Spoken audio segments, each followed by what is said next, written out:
Hello, everybody. We're going to be doing some dark books today for adults. So most of these are graphic novels and some novels.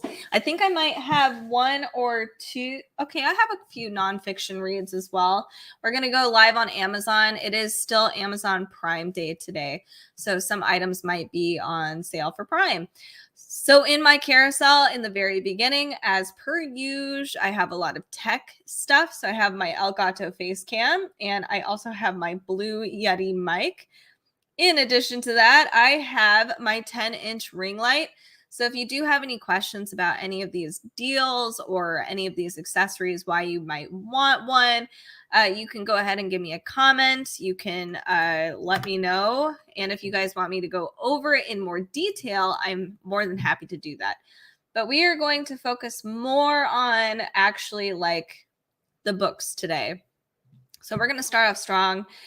Berserk, the deluxe version, which I am starting to collect. I already have collected like just the regular mangas of Berserk. So we had to get the actual big deluxe versions of Berserk.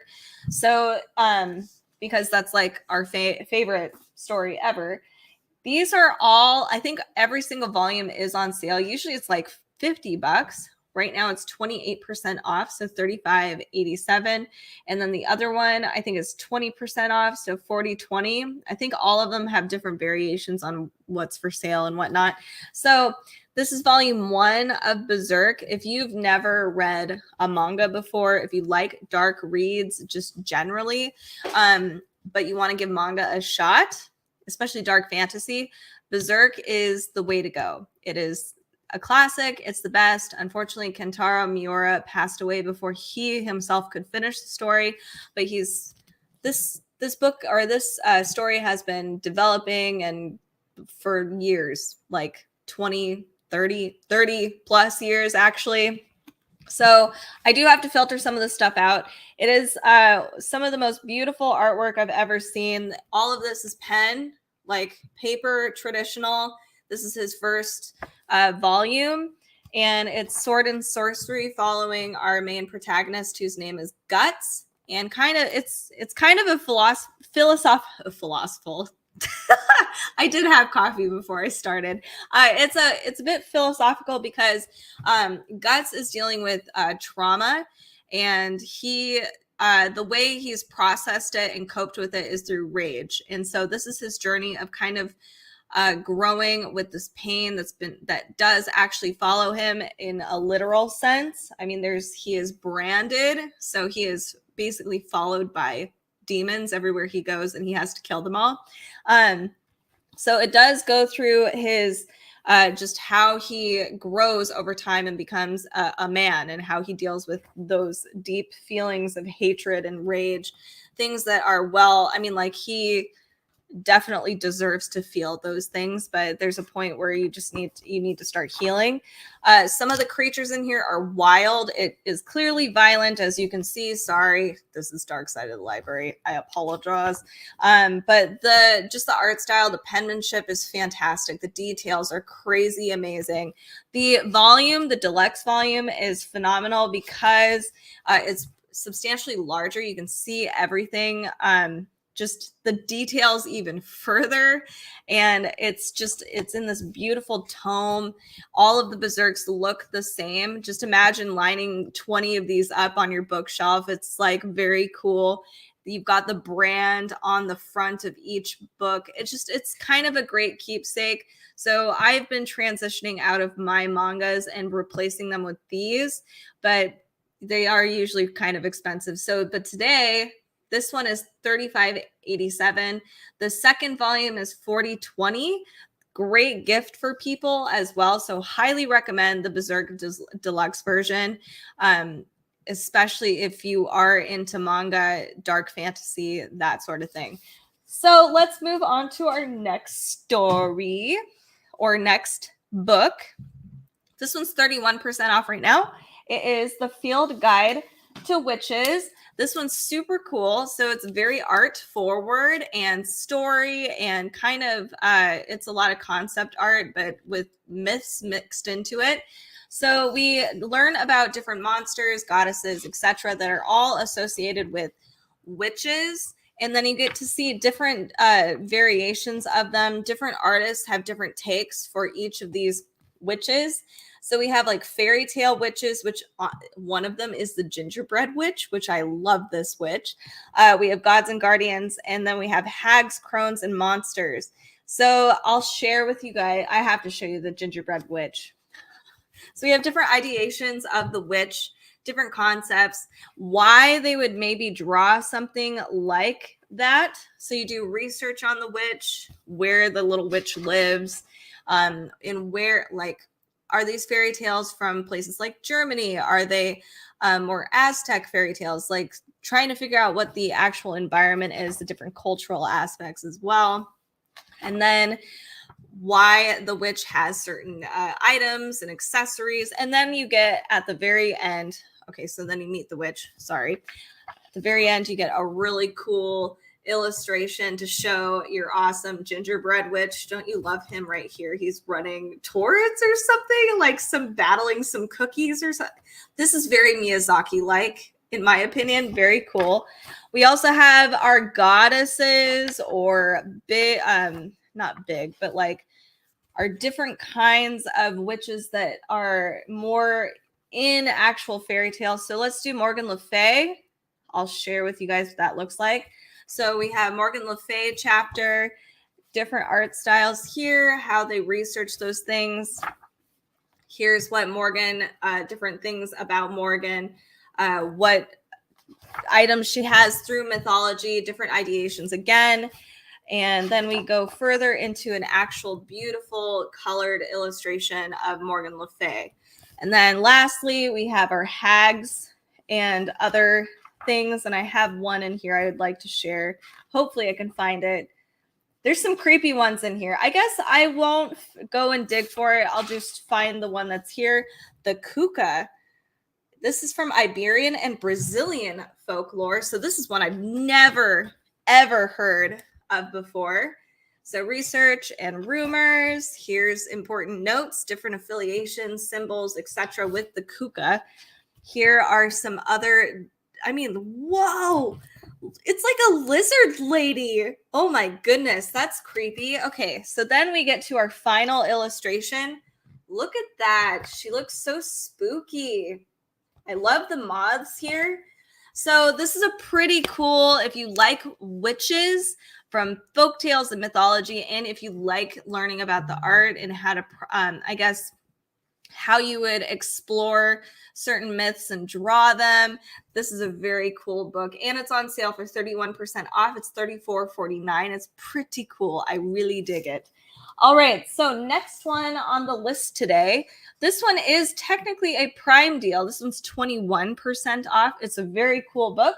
It is Spirits of the Tarot. I show this one a lot. I know. I'm sorry, you guys.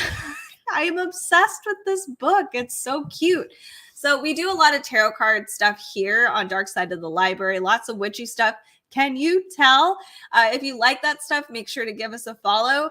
But this book is really fun because one thing you could, if you're like, it's Friday and you're like, I don't know what I want to drink today, you can use your tarot cards and you can just like draw something, and maybe it's an actual message for you. And some of the cocktails that they provide will give you, it gives you insights. Like, here's this cocktail that's supposed to help you feel more creative. You need to feel more creative today. All right, so here is what the book actually looks like. It does have regular bar cart stuff. So it has your basic recipes provided. You can make your own syrups and bitters, etc. Look at how cool that is.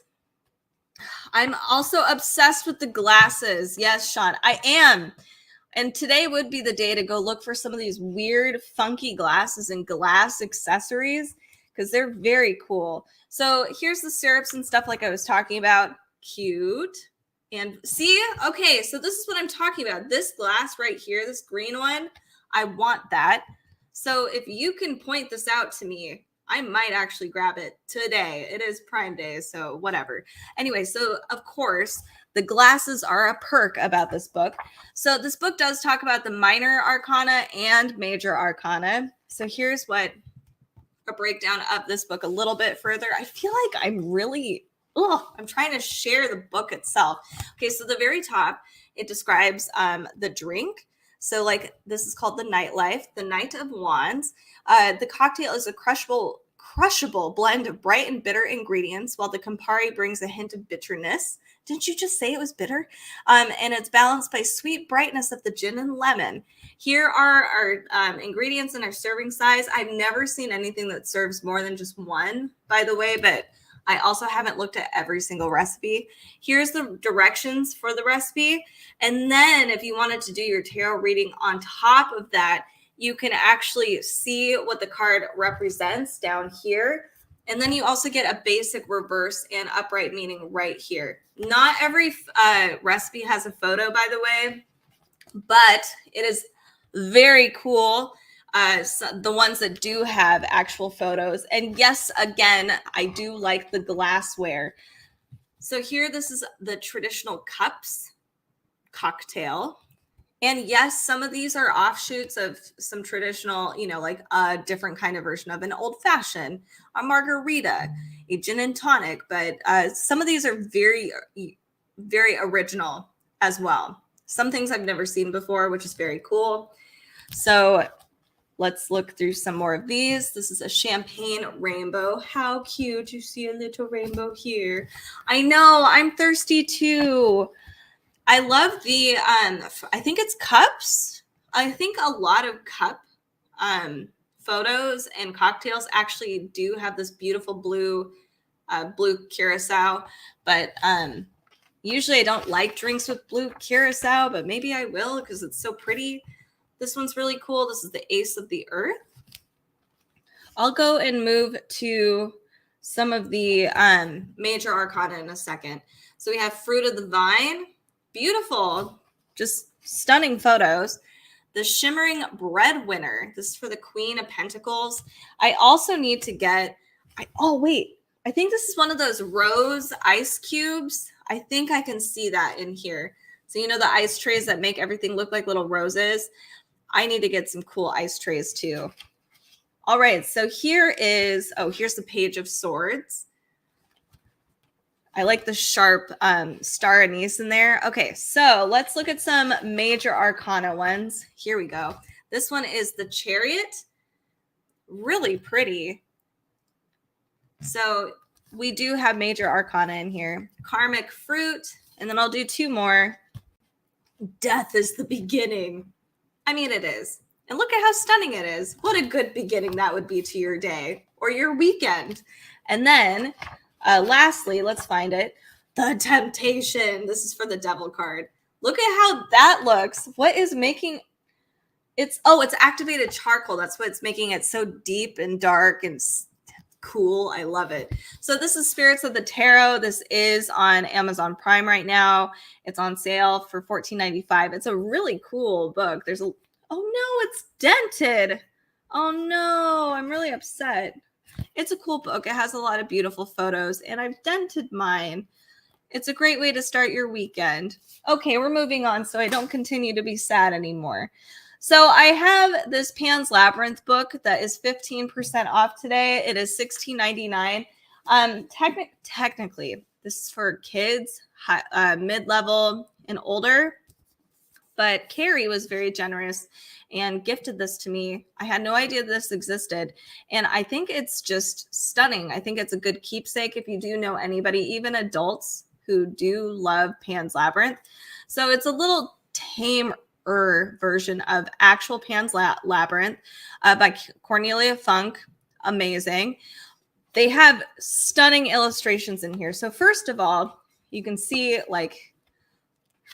the border of the book itself is just, it's all illustrated, very magical, very eerie. But at the beginning of each chapter or the end of each chapter, hold on, let me get there. I just saw it. There is an illustration, super pretty. I mean, just very, very cool. So, yeah, I think this is just a really cool collector book. I mean, I would frame this, just this page. It's so cool. I'm waiting for my niece to get substantially older to read her this book. Also, there's just not enough pictures for her right now as far as like this book goes, but this is a really good book. If you've got kids like in older elementary, like 6th grade or going into junior high, that kind of thing, really cool book. It has to be 5 o'clock somewhere. Are you talking about drinking still, Sean? You have my permission. So then I'll show one more. But yeah, this is still a pretty dark book. Obviously, if you've never watched Pan's Labyrinth, I would definitely do it. So here's my last illustration. Very cool book. So I do recommend it. It is on sale. It's a really beautiful gift. I'm trying to keep that in mind as I'm shopping today and yesterday. Like, it's not just about me. I gotta shop for other people too. And this is a really cool book. I really like it. So this is The Pan's Labyrinth by Cornelia Funk, and obviously Guillermo del Toro. I don't know why I'm struggling today. I had my coffee. It's not working. All right. So moving on, what's my next book? It's a comic book. Yes. And I love this one. Okay. And one thing I love about this, I was so sad because volume 2, I remember when I got this, I pre-ordered it right away. It came out October last year. And I was like, oh my goodness, I'm going to have to wait a full year for volume 2 to come out. And it's almost October. The year went by so fast. I forgot. So I'm just excited. This is by Marjorie Liu and Sana Takeda. They are award-winning comic artist and writer for the Monstrous series. I mean, it won a lot of awards. As you can see, the art by Sana Takeda is phenomenal. Marjorie Liu has written for many different comic stories, like some big ones. I think she did some of X-Men and more of like the darker versions of comics. So here's just a little flip through just so you can kind of see. This is a really cool story. I don't know if it's going to hit as well as Monstrous did necessarily. We'll see what volume 2 has in store for us, but it has a lot of cool messages. So it's basically about immigrant parents from China who they've tried to give their kids a better life. So their kids are second generation American, and they both have individual struggles. Their parents come to help the kids salvage their restaurant, which is going to poop because they don't work as hard as their parents once did. You have like a really hard, I mean, you can see her mom. So this is mom. She's definitely like the more broody, grumpy, smoking cigarettes, just really hardened person. And then dad's kind of the goofball, and he's like, yeah, kids, you kind of are failing, but that's okay. We still love you anyway. They have this really creepy house that's across the street from them that has been abandoned. And so the kids actually are told to clean up this house along with salvaging their restaurant. And it ends up being this horrible experience. And the kids are like, what is going on? What's going on with mom? She's so freaking weird. It's a really good story. There's a lot of cool stuff that's going on in here. And plus the art style is really unique. Very good. Mom is clearly Mom's got something going on. I love Mom. So this is a really good story. I highly recommend it. And it's not mainstream either, but the two contributors are really, really popular and very talented. So I wanted to share it with y'all. It's so good. So this is The Night Eaters. Volume 2 should be coming out in October of this year. Right now, I think so it's on sale 35% off. Pretty good deal. And just keep in mind this, Marjorie Liu and Sana Takeda did Monstrous. So if you are familiar with graphic novels or comic books at all, you know this is good. Like, they are a great team. All right, next up on my list today, let me look. I'll skip over Walking Dead for now. I'll get to it in a second, just because I want to give my hand a second. I'm giving my hand a break. Let me see if I've got, actually, let's do Saga. Saga's a quirky book, generally. I need to, oh, that's not it. Okay. I don't know why this is here. I forgot to add it. Oh, okay. So this one's an interesting book. It's very famous. This also has won awards in the comic world. This is just volume 1. So this is just paperback, trade paperback. So it is, a young family fighting to find their place in the universe. We have a demon and, from hell. They have a baby. They're trying to find, they're trying to run away from the roles they've been given. So here's a little preview of what this book kind of looks like on the inside. It is really gruesome, even though the colors are very bright and just like clean, fun art style. This is this is really a great story. It is a little perverse sometimes, so if that's not up your alley, don't get it. Oh, hello, David from on Facebook. Thanks for joining us. So I wanted to share this one with you because it's 12% off. If you wanted to find or get into comics at all and you like dark fantasies, especially kind of like heaven and hell, found family, or runaways, this is kind of this is a really great award-winning graphic novel, and you can just start something and see if it's something you enjoy. It's only $8, and it's a really immersive, just like cool story. I have to filter this just in case there's like too much on Amazon. If this was just a YouTube live stream, I would care not, but we are amongst the whole world here.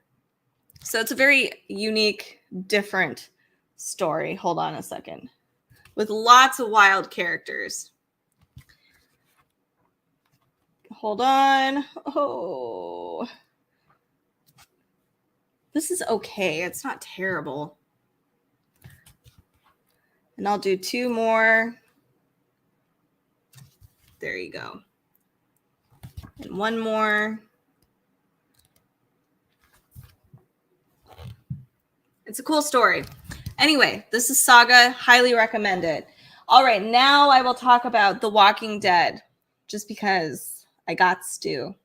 So this one's 25% off. And this was actually, I got this one from Half Price Books originally. And then I loved it so much, and it was so different from the show that I had to keep reading it. And my husband actually got me the rest of them, like 2, 3, and 4. So there's 4 volumes total for all of the Walking Dead compendiums. It's huge. It's so big. So here, it's a Bible.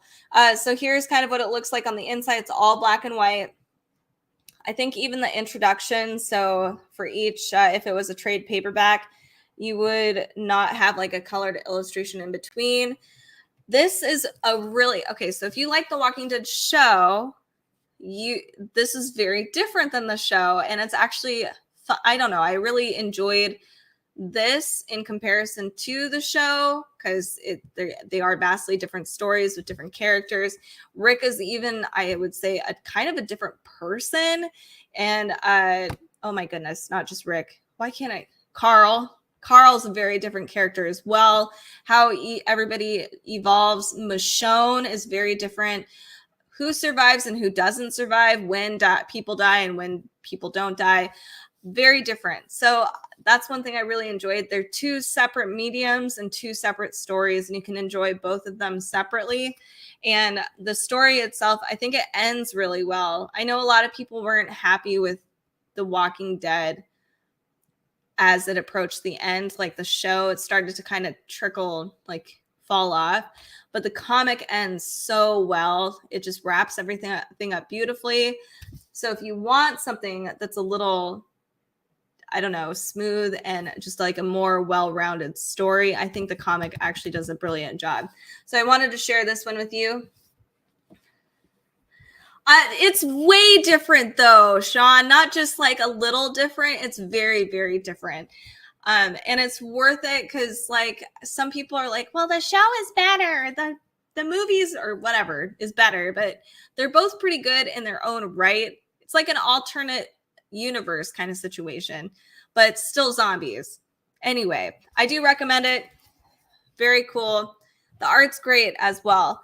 Walking Dead did win awards, like the comic book. Not, I don't know if the show actually did. I bet you it did in the early days, but the comic for sure won a lot of awards.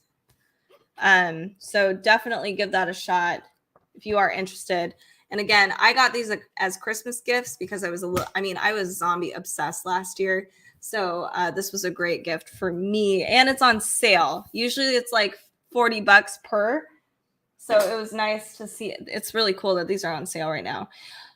Next one I wanted to share with you. This is also a really great graphic novel. We'll give comic books a bit of a break after this. I'll move on to some books. So we have Through the Woods. Gotta find it though. Where are you? This one is really good. I read it actually often. Here you are. Okay. Here it is. This one by Emily Carroll. Let's see. Sean says, I am too. Then again, I live about 300 yards from a cemetery. Well, that would be fun. You can go take a walk in the cemetery at nighttime. Although, do they close cemeteries off now sometimes at night? I wish I lived close to a cemetery so I could just kind of chill in a place that's quiet. Anyway, so this one is 28% off, $12.99, Through the Woods. Emily Carroll does have a website, by the way. So here is a look through of what the art style looks like. It has this really interesting art style that's kind of cartoony.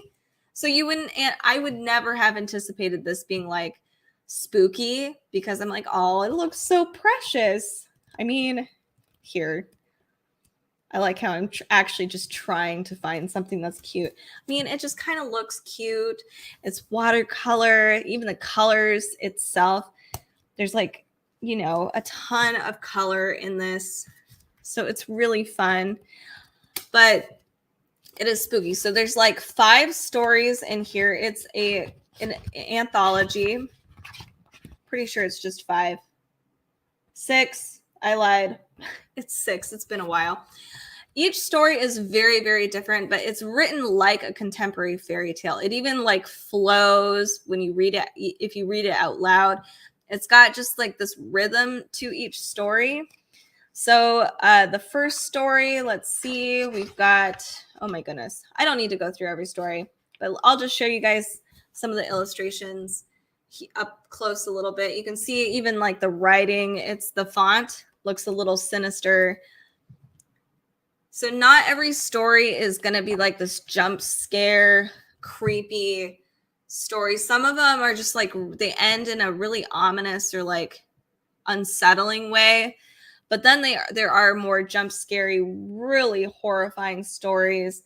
I mean, here's a scene that looks kind of creepy, right? But the way that she's done this is really brilliant. Just like old folk tales. And they hit in different places. Most of them are all supernatural in different ways. Like some of it's body horror, some of it's like ghosts, monsters. So it's very, very cool, very gothic. Oh, no, here I live out in the boonies. Man, Sean, I'm learning so much about you within these past couple weeks.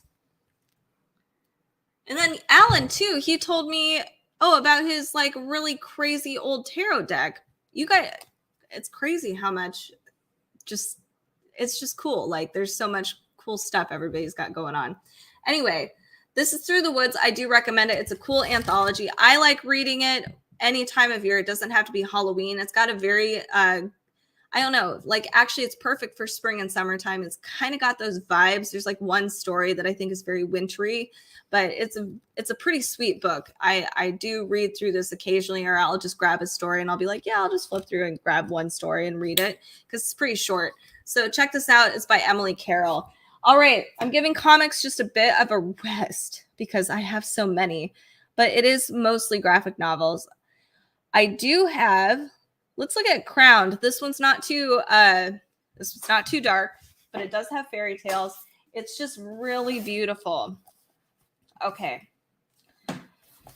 I'm sad we don't have a microwave in my place right now, and I had a bowl of cereal for lunch, and I'm realizing it's not enough. I don't know how kids do it. How do they go about their entire school day with just a bowl of cereal?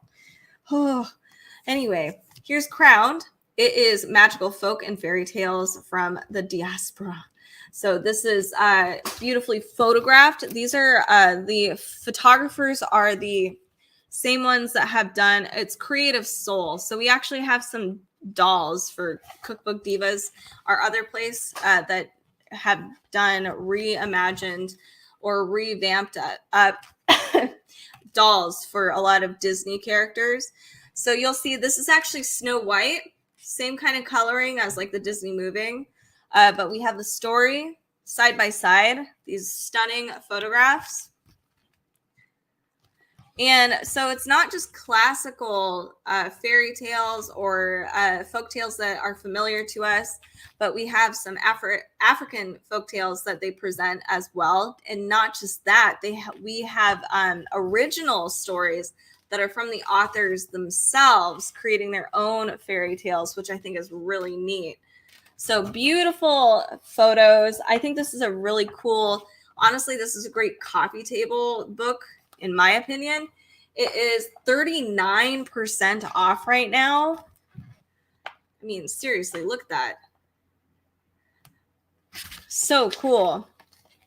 Oh. So here, more photos. I'll do a few more photos here, but there's a lot of cool stories they've presented in here. I love it. And here we go.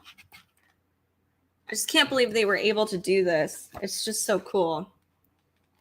So this is Crowned Magical Folk and Fairy Tales from the Diaspora. This is by Karan and Regis Bethencourt, who are also the creators of Creative Soul. And they also did a book called Glory, which I haven't checked out yet, but I should. So definitely check that out. Next up, I'm going to talk about Underland. So this is I think my only nonfiction, but well, I guess Crowned isn't really not. Is it nonfiction? No, it's fiction. Okay.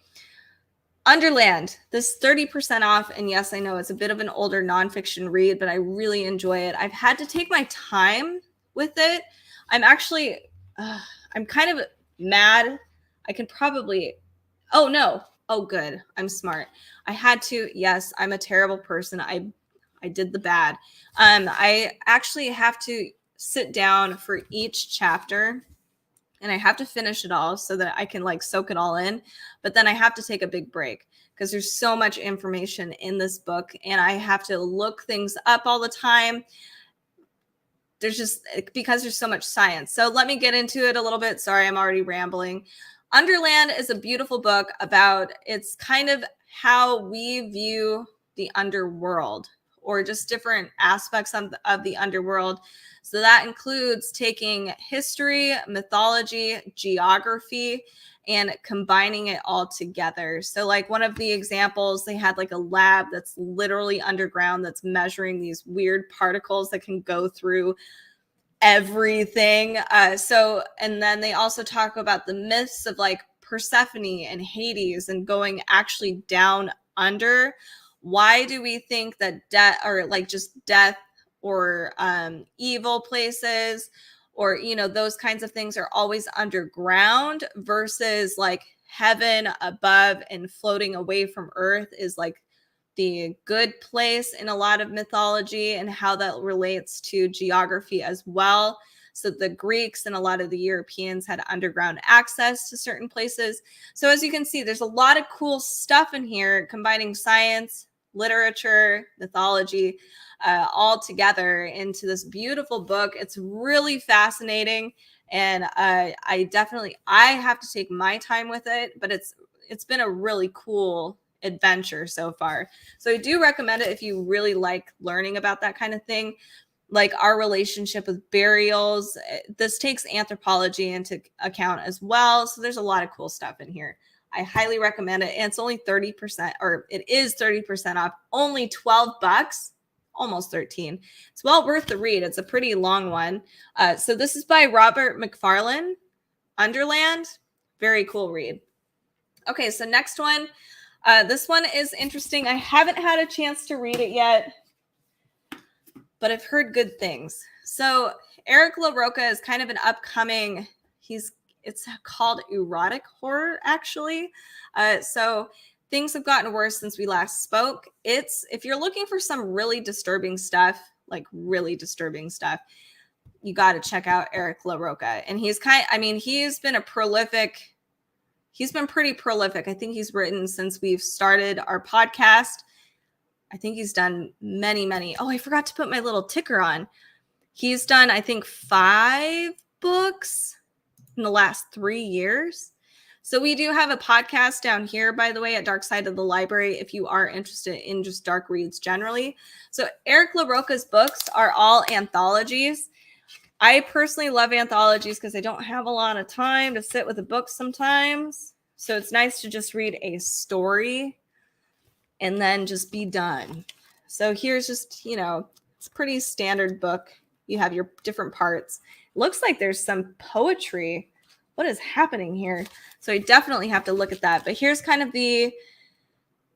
what Stephen Graham Jones says. So the guy who wrote My Heart is a Chainsaw and The Only Good Indians, I think is the other one, his big one. He says some horror walks you down a dark corridor where there's whispers and laughter, sobs and screams. Other horror starts down at the end of that corridor where there's a door that opens onto you, don't know what. Read this and then decide where Eric LaRocca has left you. Not that it matters. There's no way out. It's supposed to be pretty good. I think Eric LaRocca is going to pave his way through the horror industry for sure. So check this out. This is Things Have Gotten Worse Since We Last Spoke. I have been some of the mainstream novels have been disappointing me. They're not as scary as they kind of come off as, especially with their publisher notes. You're like, oh, this is the scariest book in the world. And you're like, what? No, it's not. So I wanted something really scary. So I wanted to check out Eric LaRocca specifically because it's just supposed to be really creepy and I want that. So this one's $15.99. It's a cool anthology. Most of his novels, I think, are anthologies. He's got a lot of cool ones out, 20% off. All right, so let's go back to our comics. And I'm so excited because I love Tombs. This is by Junji Ito. Speaking of amazing horror authors, Junji Ito's phenomenal. So I love manga. Junji Ito is like the horror manga guy. He's nobody compares to Junji Ito. So Tombs, it was released in Japan a while ago, and some of you guys might be familiar with Junji Ito's like Netflix series, his Macabre series that came out, I think, earlier this year in January, maybe. So some of those stories that are on Netflix are actually in this book. This is the English translation, so we finally get it. And these have some classic characters in here, like Slug Girl and stuff like that. So his art is very, very familiar, very disturbing. He's got great penmanship, and he touches on some really interesting stories. Like all of them are very, very different from each other with different themes, like some of these stories are going to hit others heavier than other people. So he has different ones, and some are like really gross. Some are really like just spooky in the background. Some of them are really upfront in your face, like, ugh. So I love what he's done. So I guess I'll talk about Slug Girl because I love her. So this one's gross, by the way, just BT dubs. If you don't like gross stuff, I'm going to explain and show just a small amount of gross things, but it's not inherently gross is the problem. So Slug Girl is a girl who all of a sudden her tongue is transformed into a slug, and it just gets bigger and bigger and bigger. And here's some of the art that's associated with it. And just that thought of like your tongue being a slug is horrible, right? So that's kind of where Junji Ito goes, is he goes into these weird just places where I don't know why you would think of this, but he did. So I really, and then they try to figure out all of this. So it's kind of gross, right? It's gross. Sorry. So, but this is a great horror manga. This one's actually in the Netflix show. This is like an endless tunnel. People randomly disappear including the main character's mom. This more supernatural, like creepy train kind of thing going on. And then we have another one, which is one of my favorites, which is like basically about how we try to contain all these secrets, but eventually they get out. In addition to that, some people love other people's secrets and try to keep them and whatnot. So he's pretty talented. He comes up with some really cool ideas, and the art is great. Spooky towns too. We've got a haunted town of sickly people. So I think there's like 11 stories in Tombs. It's really good. I do recommend it. This 15% off. It's a fantastic read. I did it in an afternoon. It was so addictive. So check that out. That's by Junji Ito. All right, so let's look at the other stuff. Bye, Sean. I hope I probably missed you. I'm sorry. I'll see you soon, though. Okay, so Fables. I got to figure out which one this one is. I think it's the first one. Legends in Exile. So if you like folk tales and you like comic books and you've never picked up Fables, you have to pick up Fables. It is very good. So all of our classic fairy tales, like Grimm fairy tales, so Snow White, Rose Red, The Big Bad Wolf, even, they all are featured in this comic book in more of a contemporary setting. But so we have even oh my goodness, the blue guy. Why can't I remember his name? The evil blue thing. Bluebeard, that's his name. Anyway, so all of these characters are running like a fairy tale town. Snow White is the president, and she's like tired of everybody's crap. The Big Bad Wolf is like a detective, and they have to basically manage all of the fairy tale people in this they're no longer living in their fantasy realm here. They live more in a contemporary setting. It's really cool. It's a fun graphic novel series. It has also won awards. And it features some of our our favorite characters, like Snow White, but in a different light. She's not this happy, all the animals come fluttering to her kind of character anymore. She's a little more gritty and aged and tired. So it's pretty good. I highly recommend it. This is just Legends in Exile. There's a whole bunch of different Fables graphic novels. It's only $3.99. It's worth the read, and you're going to get addicted, I assure you. All right, so the next one too. So Sandman has become more of a thing as well. I just want to point out to you that you guys can get Sandman. Where are you, Sandman? There you are. I don't know if you can click through a lot of these Sandman graphic novels and get to these. So we have Preludes of Nocturne. These are all the bigger comic books. They have a whole bunch of different versions of them. They've re-edited some of these. These are OG Sandman. So this is Preludes of Nocturne. But you can see here's our art style here. If you wanted, granted, the Netflix show has done a pretty amazing job with, which is wild. Here's our little dragon. Preludes of Nocturne, I think, is actually very similar to what the show covered. Pretty sure it is. I'm trying to remember now. So, but if you wanted to actually read The Sandman, you can. And you can actually keep up and see how well they've been doing with the Netflix show, because they've been doing a phenomenal. They really have been doing a great job, in my opinion. Here we have our awesome demons. Dream trying to reestablish himself in his dreamland. Really interesting characters that come through, and they're recurring characters.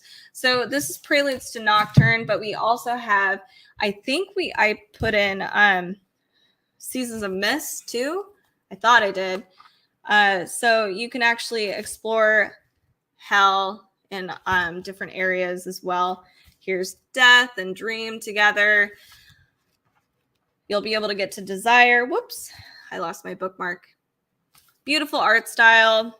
As you can see, most of these chapters are usually not just the chapters, but the actual book itself is just its own series of stories, if that makes sense. Versus, it's not like you need to read things chronologically necessarily. It helps. But a lot of these are just stories inside of itself. By a standalone series is what I'm trying to say. All right, so the next one I'm going to just share. I also have Vox Machina. The oh my, it looks like the second Vox Machina is 42% off. Holy moly. So we have the first and the second one. I hope I grabbed both of them. Where did you go? I have so many things. Okay. Oh, here it is. Of course, on the very, very bottom. So Amazon, some of you might know, Amazon has the Vox Machina cartoon show. So it's a D&D campaign by Critical Role. If you, and they just throw you pretty much where the campaign starts on the podcast in the Amazon show. And I sometimes think they have flashbacks that actually go to this comic, which is the Vox Machina origin stories. So you can learn where, like, you know, how Vex and Vax meet Keyleth on their adventures, or the relationship with Grog and Pike, and how Pike and Scanlan are together, not together, but like how that whole relationship kind of developed a little bit, and the origin of Percy. You know, there's a lot of cool stuff in here that you get to learn about different campaign, because they start out in the podcast, I think around like level, I'm trying to think. I mean, it's high. It's like level 8 or 9. It's fairly high. And then, so that's like a whole bunch of different mini campaigns, different people that they've run into, like NPCs that Matt Mercer has had like over the course of many years that we never got to witness. So the comics cover that. So this one's Origins, the first one, and then we have Vox Machina Origins for the second volume, and they just released Vox Machina, the third volume for Origins. So same artist, just a continuation of the story. It's pretty great. So if you like Vox Machina at all, or Critical Role, I highly recommend picking these comics up. They are really, really cool and beautiful. You get to learn so much about each character. And honestly, Vox Machina's stories can be, I mean, Critical Role does have a fairly dark streak. It's not blatantly dark, but fairly dark. So check it out. Just wanted to bring that to your attention. There you go. All right. So next on the list today, let's see. We've got quite a few here. Ooh, let's talk about Slewfoot. Let's give comics a break. Okay. Slewfoot is such a fun book. So I'm not a huge fan. This is kind of like old America, like Puritan America, still in your little villages, and our witch stories. And usually those stories are kind of like they're cool as far as like political intrigue, but this is kind of, Brahm's done a great job with providing me a witch story from that period of time in American history way back that I enjoy. It's like the witch story I've always wanted in my life. So here we have, Brahm is also an artist. He's contributed to things like Wizards of the Coast and drawn some of the monsters there. So we have some illustrations on the top of each chapter, which are beautiful, but he's provided illustrations inside of the book too to talk about each character and some of the creatures inside as well. These are all painted and they're all very cool, really unique characters.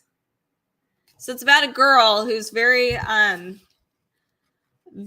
outspoken in that period of time in colonial America, and her husband dies, and so now she basically becomes the property of her brother, and she makes a pact with a creature that she's not really aware of that might be a demon, so they all think she's a witch. Pretty standard story, right? But it's great. This is a really cool book.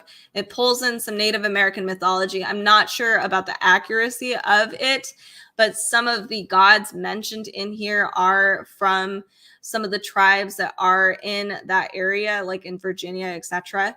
So I do recommend Slewfoot. It's a very cool, very unique take on like the burning witches, Puritan era of like witchery and demons and that kind of thing. It's cool. And it's Brom, cool illustrations as well. So the next one too I want to share with you, speaking of like myths, is we have Beneath the Moon. You can see how messy my bookshelf is getting as we continue this live stream.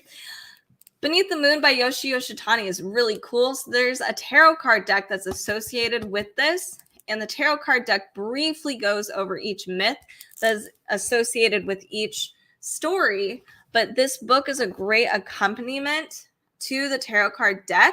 So you can actually read the story itself and where these myths come from. So we have like, this one is from New Zealand. This is a Maori myth. Beautiful. And I love the illustrations. They're very stunning, bright colors. This was actually a gift to me because I already had the tarot card deck, and my friend found this as well. It was like she was like, "You gotta have it." So I was like, "Oh, this is so good." So different myths from all over the world. We have Native American, Maori, like you saw. This is a Hindu myth right here. We have China. What else? I mean, everywhere. Turkey. So many cool myths from everywhere. Canada, an Inuit myth. Pele, goddess of Hawaii.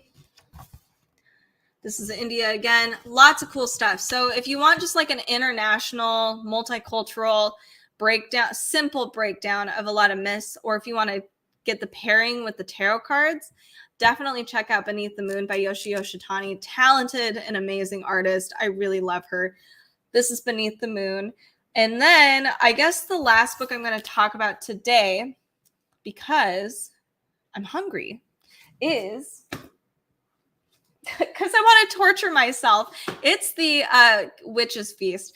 It's a kitchen grimoire. I don't know why I was having a problem here.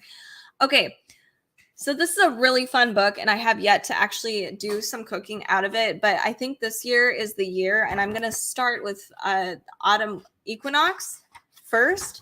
So this has a breakdown. All of these are feasts, well, most of these things. You don't have to make an entire feast. Each of the recipes do have a breakdown of like pieces of the feast, but it'd be really cool to do a feast. So we have Feast of Our Ancestors, which is kind of just vague, ancient recipes that maybe some of our ancestors might have partaken in, recreating a pagan feast from in Europe.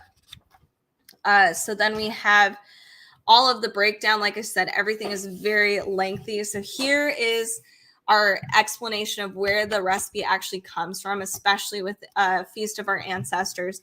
Then we have a breakdown of the recipe itself, how long it takes, etc. And then the directions on how to get there. A lot of these dishes are very, very, very beautiful. Here we have the Celtic, I've never heard of this, Struan for Michaelmas. I have a lot to learn. Hummus to Heal a Broken Heart. We have Aleister Crowley's Glacier Rice. So that kind of thing. But we do have Feast of the Stars. This one is really fun. So this one is like, if you are into astrology at all, you can make yourself a feast. So for instance, let me find one. Okay, so if you're a Libra, this is kind of what you'd be looking at. This is a floral pappardelle with pistachio sauce, roasted pineapple with basil mousse. Fancy! I have not actually seen this recipe yet. Here's a breakdown of Libra, the basics, what things they prefer usually. Here is our list of things, like here's for the pasta, here's for the sauce, how much it serves each feast. And then here is our breakdown of the feast itself with the multiple aspects. Every single Feast of Stars recipe has a photo here, which is very generous. and they're gorgeous. Gorgeous, beautiful photos. We also have a Feast of Planets. So Feast of Mercury. I like to joke that you would want to have a Feast of Mercury if Mercury's in retrograde and you're like, okay, please stop. There's Venus. Then we also have your different phases of the moon feasts. We also have spring. Okay, what is this actually called? Feast of the Earth. That's right. So this one showcases like winter solstice, spring equinox. So this is kind of your table setting for spring equinox. Stunning, right? This very much screams spring to me. You don't need to make every single thing. You can break this down, but it does guide you on how to make the entire table spread. So if you were somebody that did want to do a big celebration like that, you absolutely can. So we just had summer solstice. Here's a view of what that would have looked like if you wanted to follow this cookbook. And we also have this one, which I'm hoping I can actually accomplish this year, Feast of Autumn Equinox, which looks beautiful. So that's a crostini with roasted grapes, roast pumpkin stuffed with sausage, fennel, and wild rice, curried apple soup, and pear and red wine tart tatin. Very cool. And lastly, we have Feast of Spells. So these are kind of more individual stuff. We have like this one's a pine-baked polenta cake. So not quite a giant table setting, which is really refreshing because sometimes it's like, I don't need a whole bunch of food. Lavender potato galette against Mercury retrograde. Something's telling me something. Protective chicken foot soup. Brave. I would do it though. Ritual bread masks. These are cute. So very cool cookbook, very different. If you are somebody that considers themselves a kitchen witch, this is definitely a must-have for your arsenal, and it's got a lot of stunning, beautiful photos with really cool recipes. So this is The Witch's Feast, a kitchen grimoire. I guess we have like a couple minutes left. By the way, if you are interested in any of this stuff, like Halloween aesthetic, witchy stuff, tarot cards, dark books, horror books, graphic novels, make sure to give us a follow here on Amazon Live, on YouTube, and our socials, and check out our podcast. We do like to curate a lot of books for you so that you know what's out there that's spooky stuff. It's sometimes kind of hard to find some good spooky reads out there. I'm not going to lie. So we try our best to find some good ones for you. So if that's of interest, make sure to follow us and follow our podcast, which we do over on YouTube. All right. So I guess my last book, or maybe one of my last books, we're going to talk about, where did it go? Fairest of All. Here it is. So this one's 21% off. This is a series of comics by Disney, actually. So we have the Villains graphic novels, and they have I think they have at least 3. So this one follows the evil queen from Snow White. They do have a one for Ursula, and then I believe they have one for Maleficent, I think. I hope I'm not wrong.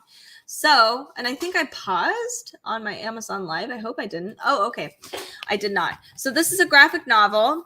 And what I like about this is that it's black, green, and white. There's not a lot of other colors, not even red for like the apple, which is kind of wild to me. This is the story from the evil queen side. How did she become this evil queen? What's her background, and what is her association with Snow White? I like this kind of maybe it's not quite a retelling. It's definitely an add-on to the story. And the art style is really good. I like it a lot. It's very, very pretty. Here we have the evil mirror telling you, you're not the fairest of all. I have not read this one quite yet, but it does look really intriguing. I'm always curious why the evil queen is so obsessed with Snow White being fairer than she is. It seems a little silly. I do have one more Snow White thing I can actually show you. That's Neil Gaiman's version of Snow White. I hope I added it to the carousel. So I wanted to share this one with you. And I'm collecting more Snow White stuff than I actually anticipated. So one more. We'll do the glass Of course, it's on the very bottom here. This is Neil Gaiman's version of Snow White, which is kind of like not necessarily the queen being evil, but maybe Snow White is like a vampire. This one's 41% off. This is $11.90 or $11.79. This one has a lot. I have to actually filter some of the stuff because there is some nudity in here, just an FYI. And it's pretty brutal. I have to filter a lot, actually. Here's one. Beautiful art style. It reads like a fairy tale as well. This is Neil Gaiman, so you know it's going to be excellent. But like I said, this is like a vampire version of Snow White. Here we go. Look at those beautiful details. So I have a lot of Snow White in my arsenal, I think. And it's grim. I cannot find anything else without nudity in it. I'm so sorry. This is very difficult. Here we go. One more picture. So if you are looking for some Snow White retellings, this one's really good. The evil queen isn't necessarily evil. She's actually trying to help people not be around Snow White, surprisingly, because Snow White's actually the evil one. Because who would be stuck in a casket waiting and whose skin is white as snow and hair as dark as whatever, so and lips as red as blood or whatever they say. So I like Neil Gaiman's version. All right, so that is the end of our live stream today. Thank you so much for watching this live stream. It means a whole lot to us at Dark Side of the Library. Make sure to stay tuned for other live streams coming up in the future. Give us a follow. And I hope you guys have a really awesome Prime Day. I keep wanting to say Pride Day. So enjoy, and we'll see you soon.